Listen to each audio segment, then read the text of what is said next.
Welcome back to Short Sale 911 and beyond.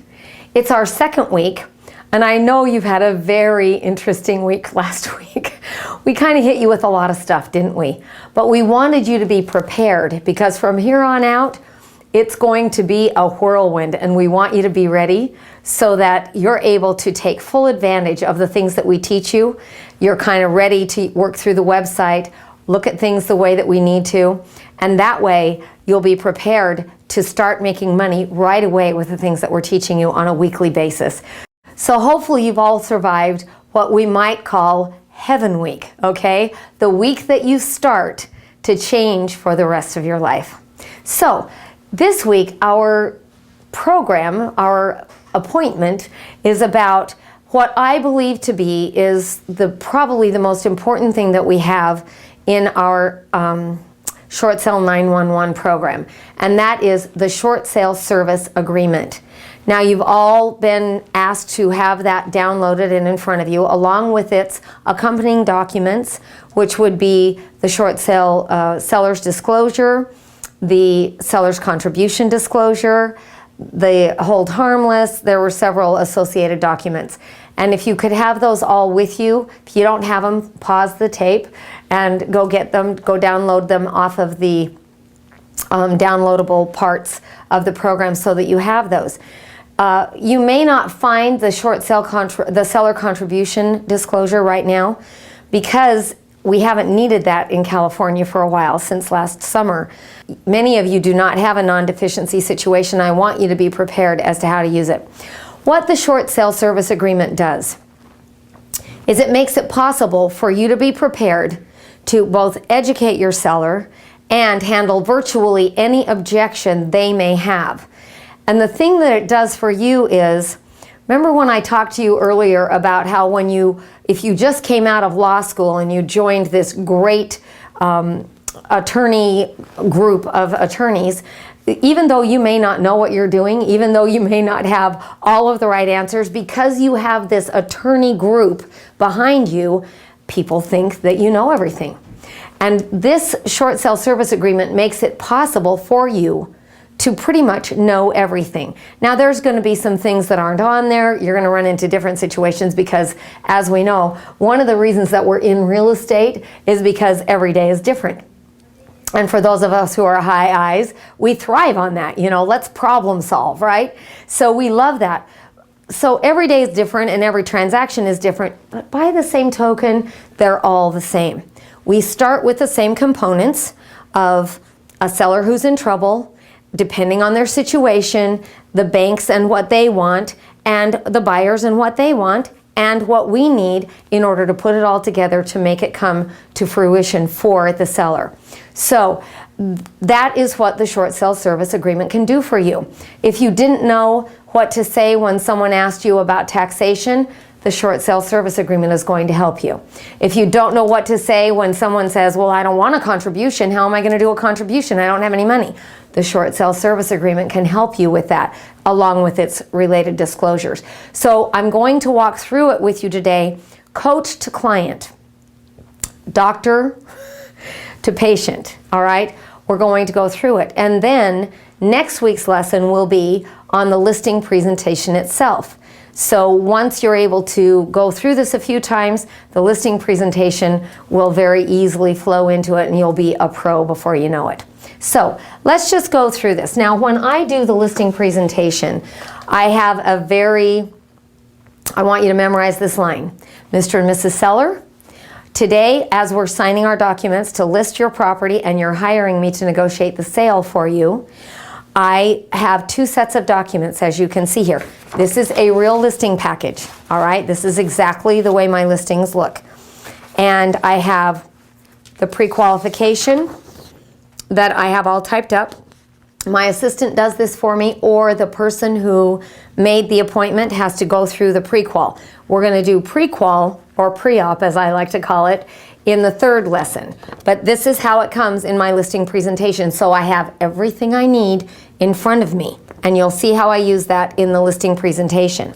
I also have any other documentation, like if they're listed on foreclosure radar, if they already have an NOD or an NOTS, or in the case of those of you who don't have trust deeds, if they have a lis pendens or a notice of foreclosure of some kind. I have the comparables for the property. Okay, so those are all there, and I can see what I'm looking at. I can see why I want to put a certain price on. One of the lovely things that I love about dealing with short sale sellers is they don't care what the price is. And you shouldn't either. So all you want to do is make sure that it's a price that the lender will approve. And we have ways of handling that as well, which we're going to talk about a little bit. Okay, so then I have two separate stacks of paperwork, okay? So this is the stack, and this is what I say. Mr. and Mrs. Seller, tonight we are signing two distinct and separate agreements. The first one is all of the disclosures and the agreements that you would have if you were putting your home on the market with tons of equity, all right? And by the way, Mr. and Mrs. Seller, I want you to keep in mind that debt reduction is the new equity. What difference does it make whether you get $200,000 in your pocket or you get forgiven $200,000? Either way, it makes it possible for you to move on with your life, get on and get past this so that you can get what you want later. And that's what we're going to do for you, okay? So debt reduction is the new equity. Remember that saying. So I say this is this one, and this is the one where you hire me to negotiate the short sale with your lender for you. And since this is the one that is most unfamiliar to people, we're going to go over it first. Is that okay with you? All right, great. So that's my script. You're going to see that next week on the listing presentation, but I wanted to tell you about it so you know how to present it. Now, the short sale service agreement, as you can see in the documents ahead of you, have, or sitting next to you or wherever you have them, has several different things on it. If you've never explained what a short sale is to someone, or if you're dealing with someone who does not have a clue what it means to do a short sale, then this explains it for you. And what it says is that a short sale is where you owe more on the property than you can sell it for today. So what we do is we sell it for fair market value or a little below, depending on what the bank will accept. And then we ask the bank to forgive the difference. And then when they do that, it is a short sale. As we all know, it has nothing to do with time frame, because they take a lot longer, don't they? We should call it a long sale, but no. It's because we're selling it short of what is actually owed on the property. And that's why it's referred to as a short sale. Okay, so I explain that to them. At that point then, I fill in who their lenders are and how much they owe and what the loan numbers are. I like it here so that I have it when I need it to access, all right? And then we go into talking about the agreement. Now, there's a very simple way of doing this, which you will see when I do the listing presentation for you next week. But this, I'm explaining it to you. Realtor to realtor, all right? So it has here that you're hiring Papworth to perform the following services. Oh, by the way, remember that all of these forms that are on the website are downloadable and they are editable. So you can take this exact form, plug your name into it, and then everywhere on the form your name will be where it needs to be, and it will be your form. That's what you're paying for coaching for, so you don't have to reinvent the wheel. I want you to know that all of these forms cost me about $12,000 in attorney's fees to have vetted and make sure that they were approved. All right, so you don't have to worry about that. MAPS has also gone through them and made sure that they are compliant with what they feel is legal. So whatever you use here is going to work for you, hopefully. I should say this now, and we say this in every class. Make sure that your broker is okay with what you're doing. We don't want to make a broker feel uncomfortable. If they have a question on anything, feel free to call me. Have them call me. I'll be happy to walk through them with them and explain why it is the way that it is. If they are uncomfortable enough with anything that they don't want you to use it, that's fine. Don't use it, but don't not use the short sale service agreement, because you can edit it. You can edit out a paragraph. You can take out something that your broker doesn't like. The rest of it is very, very important. I'm going to take a moment here to explain why. So I separated the two things so that you're actually getting hired to do two things, and they aren't necessarily attached to each other. So, you know, if something is not stated in the listing agreement, well, it is stated in the short sale service agreement, and it protects you from a myriad of issues. You will remember that in the trailer for this segment, I said, are you scared of lawsuits or a seller that's not going to be nice to you? Believe me, I've done everything I can to make this so good that every time you have an issue with a seller, you can say, do you recall signing on paragraph blah, blah, blah, that you would do this for me? And sometimes it's something as simple as sending a bank statement and a paycheck stub every month so that you can upload them to the lender. So, you know, there are sometimes simple things, but sellers get tired, you know, they get tired of being asked for things. So if they know everything up front, then you don't have any problems. And I'm huge on preventive medicine, okay? This is preventative medicine. All right, so back to the short sale service agreement. It says that I will perform the following duties. I will interview the homeowner, gather and review information about the property, including gathering the hardship package, and all of the items in the hardship package are listed here. Now, I should tell you that we have done something new recently, and so make note of this because I don't know that it's mentioned anywhere else. Because many of the banks now have their own documentation, they will send out their own short sale package asking for what they want. So when Wendy sees that I have my assistant, Wendy's my negotiator, Marie's my PA, my physician's assistant. So when Wendy sees that I have a listing agreement coming up with that's Bank of America and Chase, she automatically sends those forms with them. So the seller doesn't have to do duplicates. Fill out this for me, and then we have to fill it out again for B of A, and then we have to fill it out again for Chase.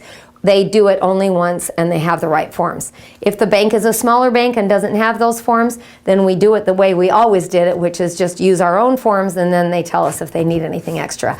And that's going to be a really big plus for you. So Wendy has each of the bank's forms on her desktop, and she can just pull them off and email them to our sellers prior to them coming in for their appointment, which, by the way, is done in the office. And we'll talk more about that later as well. So they get this emailed to them before they get here. And that way they have everything they need, okay?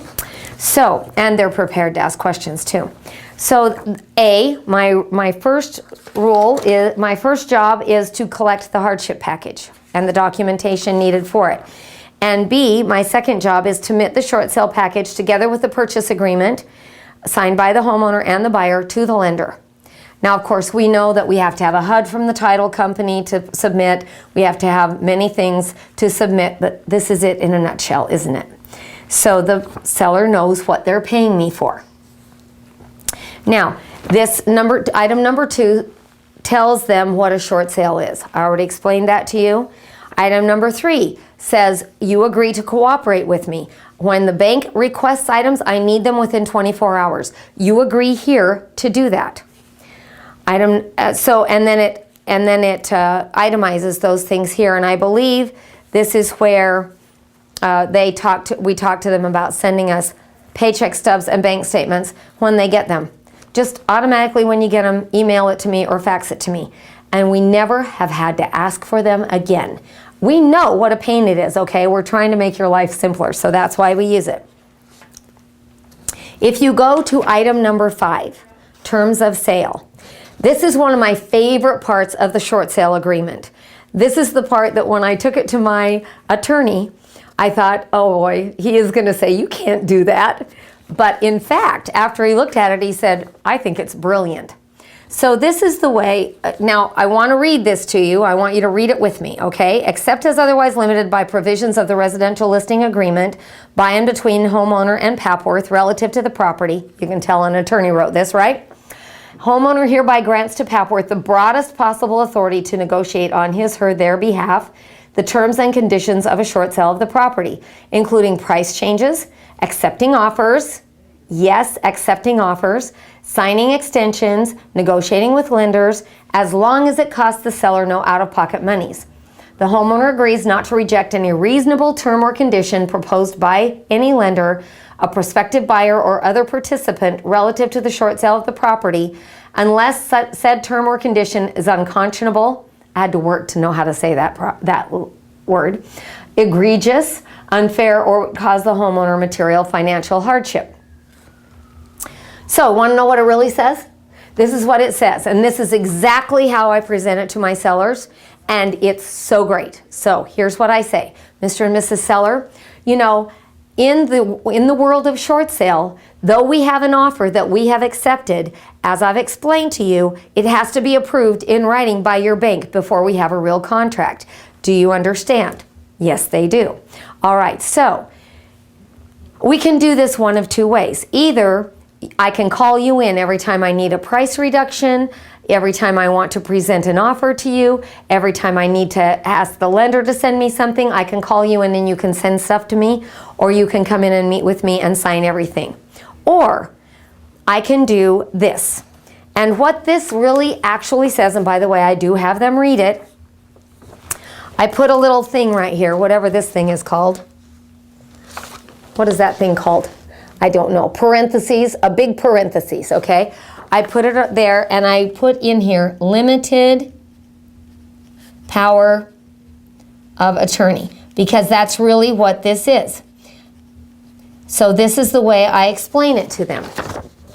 I say, Mr. and Mrs. Seller, in fact, this is a limited power of attorney. You probably already figured that out.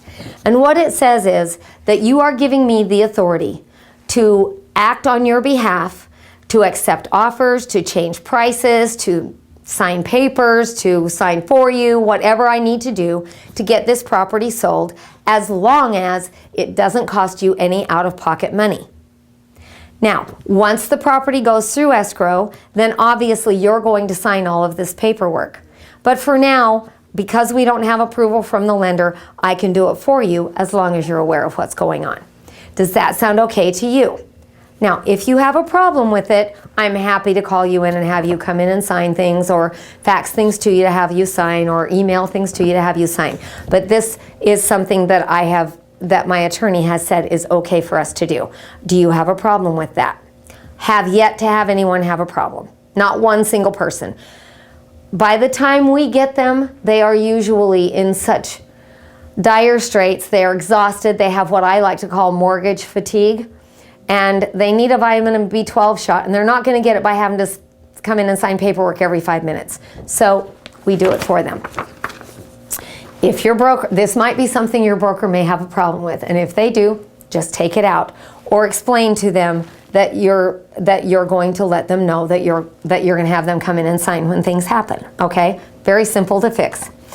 I always ask them, if you have a problem, if you're not comfortable with that, I'll be happy to call you when these things happen.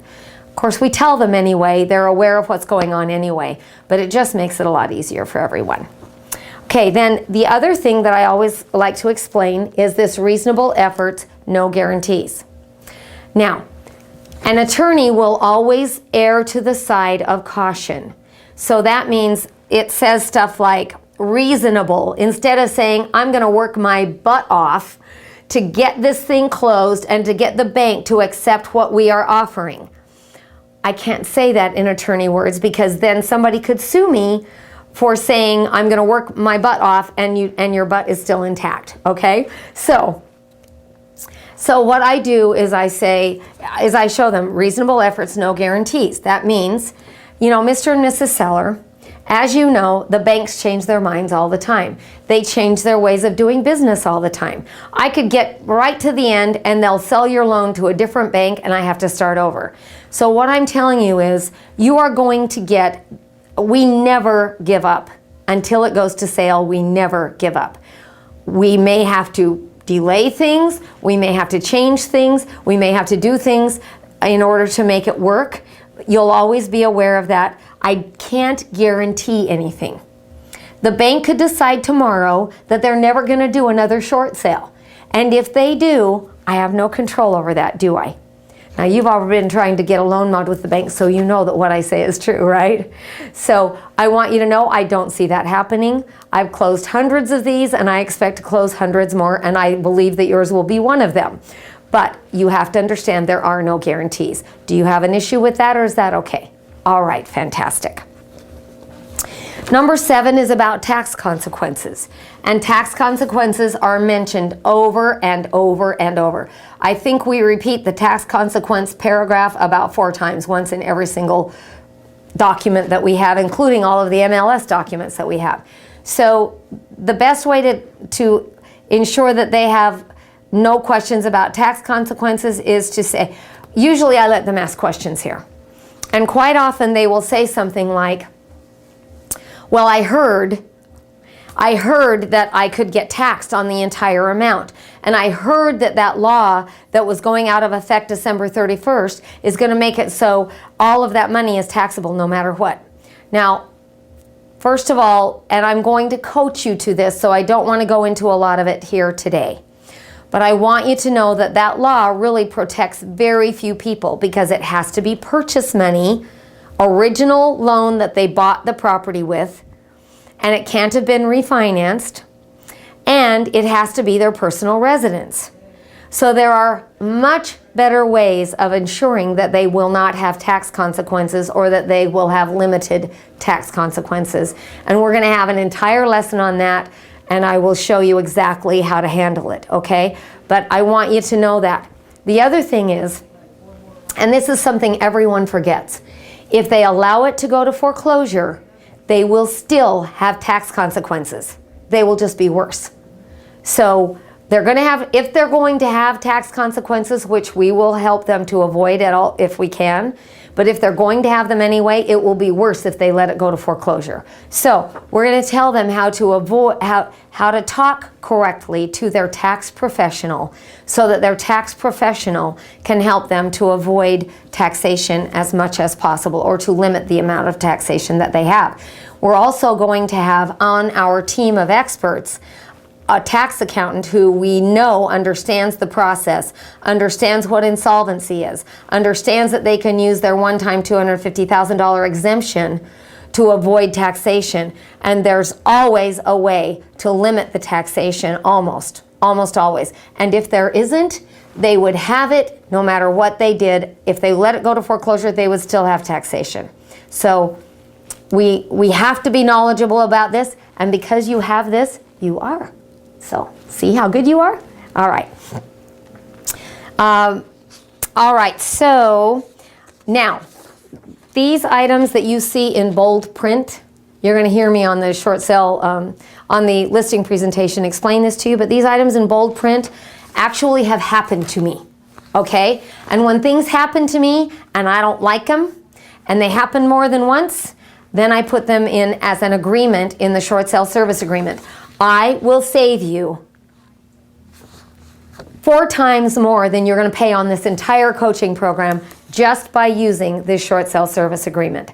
So the first one is, if you read through it, the first one talks about, this is number 9, the homeowner hereby acknowledges and agrees that this is a short sale and not a foreclosure, and therefore all built-in appliances, air conditioners, blinds, plumbing fixtures, pool equipment, fans, and light fixtures will remain with the said property unless specified and disclosed below.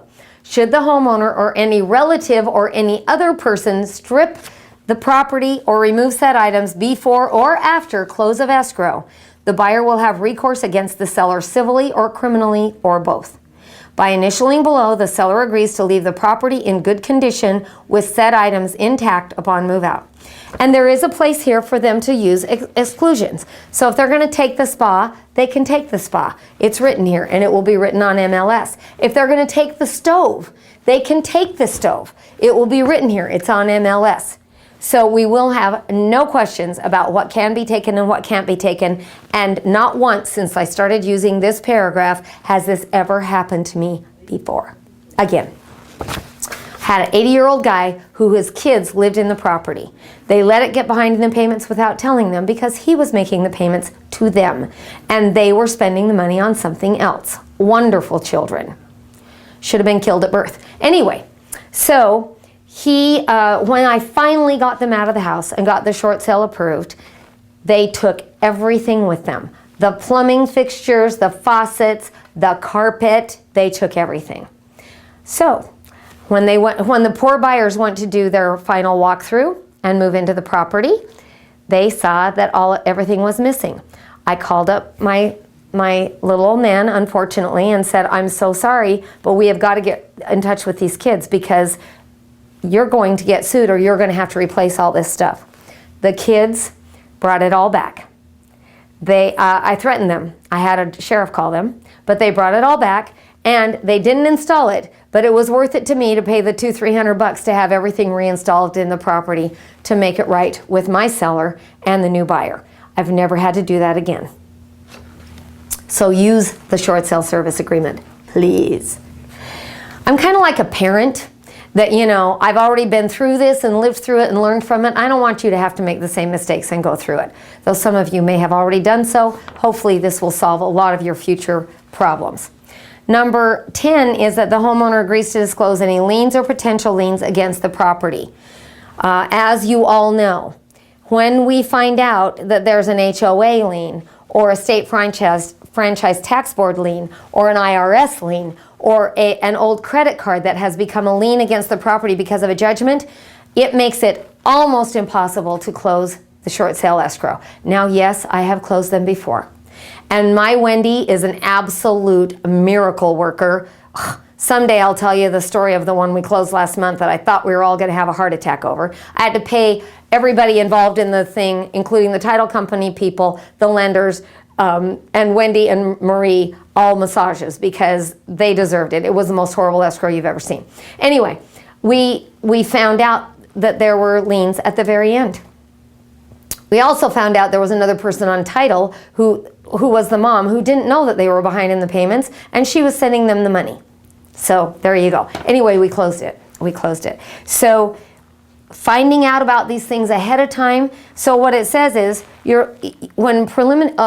a lien could be an IRS or a state franchise tax board dispute, a new, upcoming, or unresolved medical or other collection, property taxes, judgments, child support, etc. By the way, you know that most short sale lenders will pay back property taxes, right? So don't let them pay their taxes. If they're going through a short sale, tell them not to pay their taxes because the lender will pay them every time. Your lender may refuse to pay these liens, and that could impact our ability to close the short sale unless we are able to disclose them to your lender early in the procedure.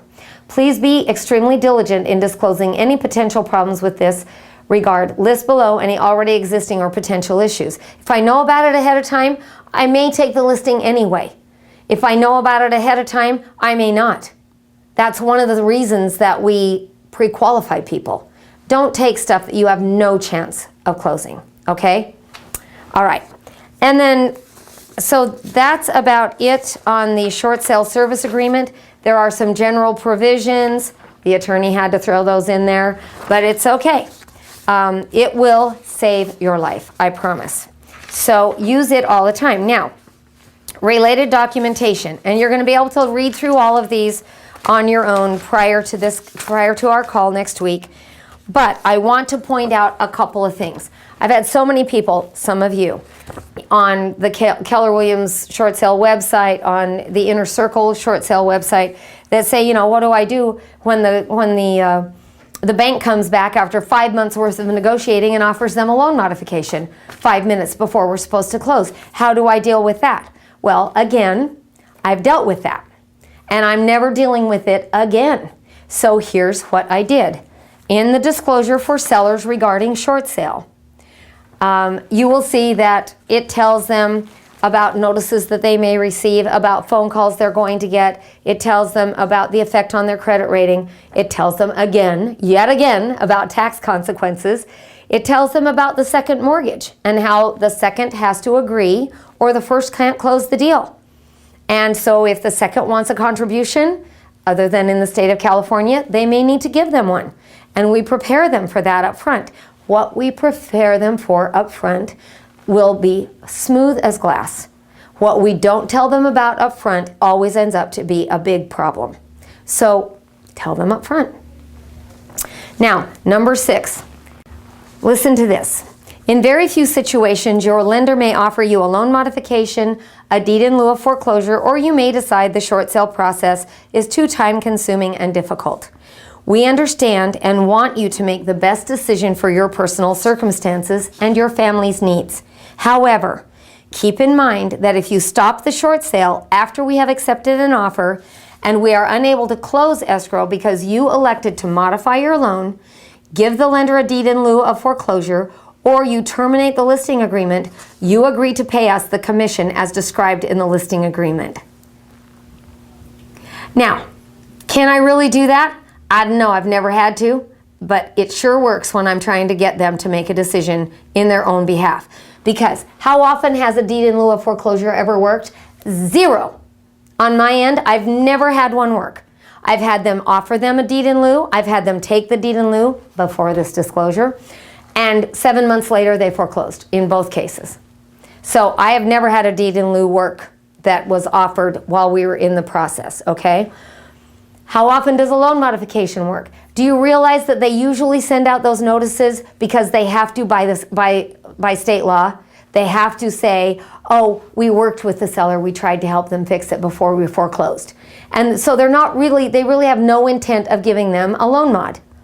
If they did, and they are working better now, if they did and they wanted to take it, I want them to take it. I also want to get paid for my time. And I hope that you do too. We are professionals. Professionals get paid for what they do. Enough said. The thing that this is so beautiful about this, I just had one recently where the sellers happen to be agents. And we have worked and worked and worked to get this thing approved. And we got down to the very end. It's approved. I mean, it's approved by the short sale lender. Can you do anything if it's approved? Can you walk away? Not without getting sued. You can't, right? So they come to me and they go, oh, we got this thing saying that we could get a loan mod. And I said, now, you know, you're in the business. You do short sales for other people. You know that this is a ploy, right? And they're like, but if we could, that's what we want. And I said, you know what? I don't blame you one bit. I know it's a beautiful home and you would like to keep it. And I want you to keep it. I just want you to remember that you're going to have some issues, okay? One, the short sale lender has approved it. So you're going to get sued by this buyer who has been waiting for 6 months to get it approved.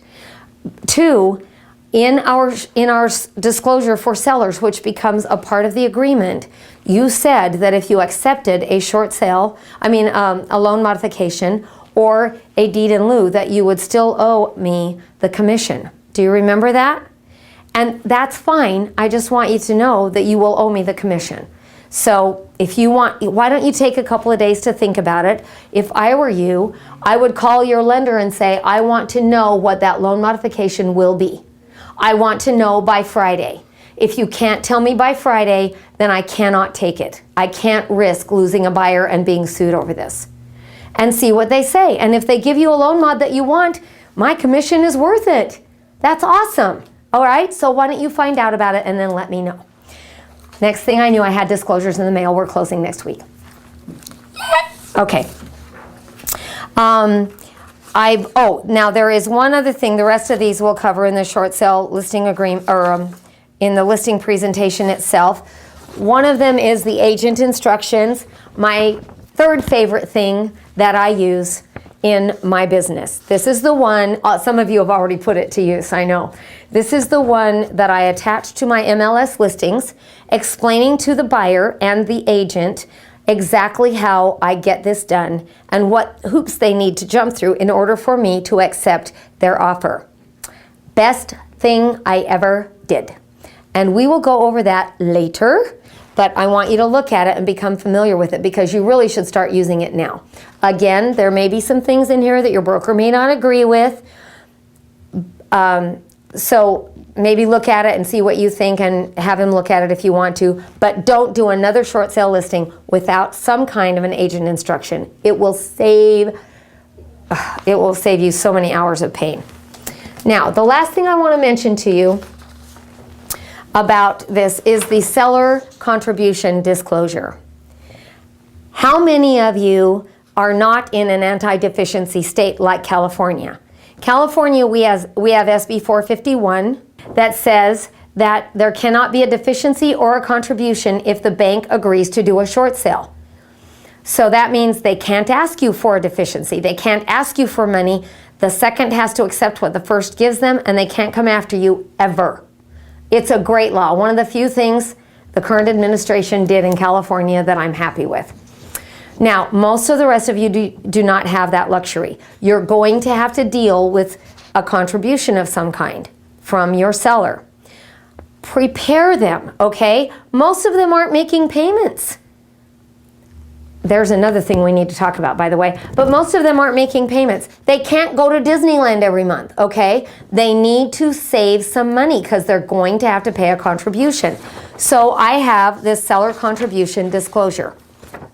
Now, you and I both know we're going to do all in our power to make sure they don't have a contribution. We don't want them to have a contribution, do we? But the fact of the matter is they almost always do, either a contribution or a deficiency. Either they have to give some money up front or they have to sign a note out the back end. One of the two they're going to be impacted by.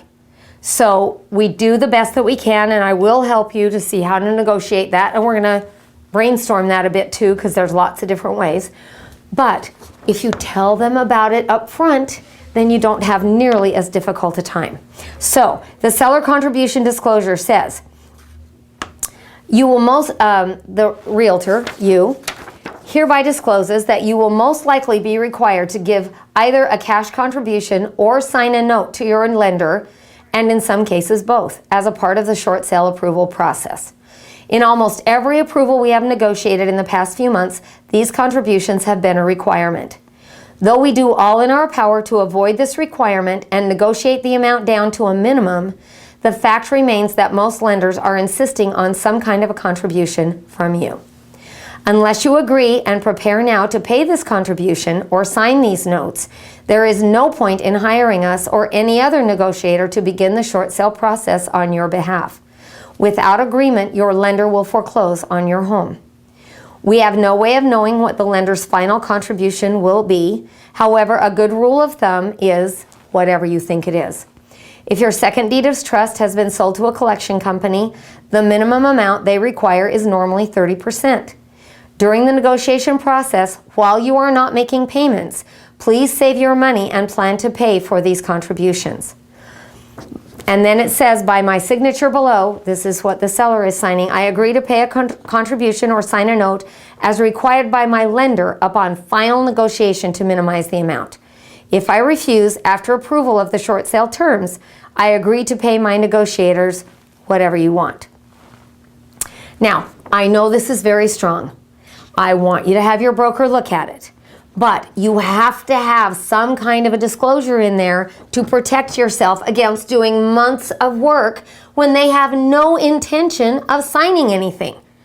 If they've signed this, even if it's, I agree to pay up to $2,000, or I agree to sign a note, or whatever it is, if they've signed it, they've agreed to it. And then you don't have to have the fight, and you don't have to have worked 4 months.